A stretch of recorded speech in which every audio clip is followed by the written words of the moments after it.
Power and abuse, analyzing cases of police brutality. Police brutality is a pervasive problem that has afflicted communities all over the world and frequently reflects larger structural injustices. The phrase describes when law enforcement officials use excessive and unjustified force. This abuse can take many forms, including physical assault, verbal abuse, psychological intimidation, and other forms of abuse.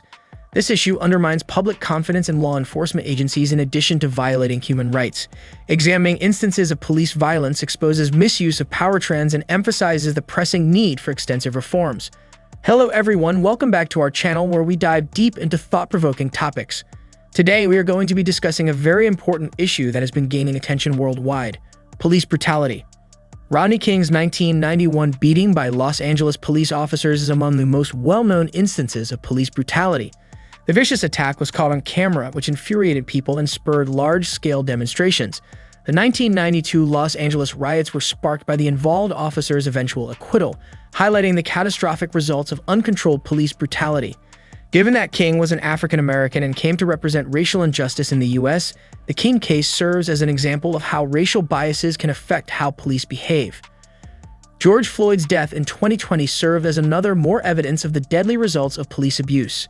During an arrest, a Minneapolis police officer knelt on Floyd's neck for more than 9 minutes, causing the unarmed black man to pass away. The incident, which was also captured on camera, sparked rallies worldwide in support of the Black Lives Matter movement. Floyd's passing brought to light the terrible consequences of using excessive force, as well as the ongoing racial inequities in police. It also brought the call for accountability and the execution of police reforms back into the public eye. Examining these examples exposes a number of common elements that lead to police violence. The absence of accountability in police forces is one major problem. There are seldom any repercussions for officers who use excessive force, which promotes a climate of impunity. Strong police unions that usually shield officers from disciplinary action make this issue worse. Public trust is further undermined by the fact that internal inquiries into wrongdoing are frequently unreliable and biased. The militarization of law enforcement is another factor. Many police departments have acquired military-grade gear and weapons during the last few decades, which may lead to a more aggressive approach to law enforcement. Because of this militarization and training that places a strong emphasis on domination and control, officers may come to view communities as enemies rather than allies. There is a higher chance of violent interactions when there is an adversarial mindset. A common component of many police brutality instances is racial bias. Research has consistently demonstrated that the incidence of police brutality against persons of color, especially Black and Hispanic people, is disproportionate. These differences are a result of systemic racism, implicit biases, and stereotypes within the criminal justice system. In order to eliminate structural racism in law enforcement tactics, racial bias must be addressed through systemic changes, as well as individual-level treatments like bias training. Police violence has a severe psychological toll on both individuals and communities.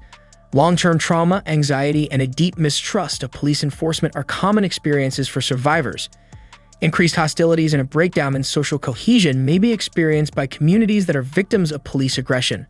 Numerous reforms have been put up and to varying degrees of success, implemented in an effort to stop police brutality. Many jurisdictions have implemented body-worn cameras in an effort to improve accountability and transparency.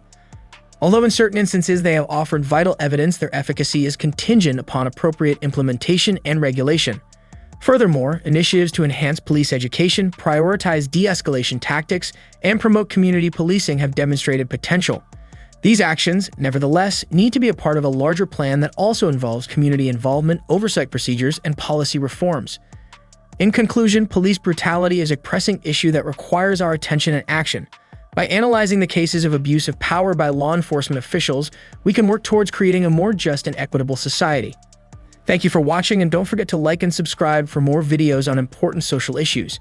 Let's continue the conversation and strive for a better world together.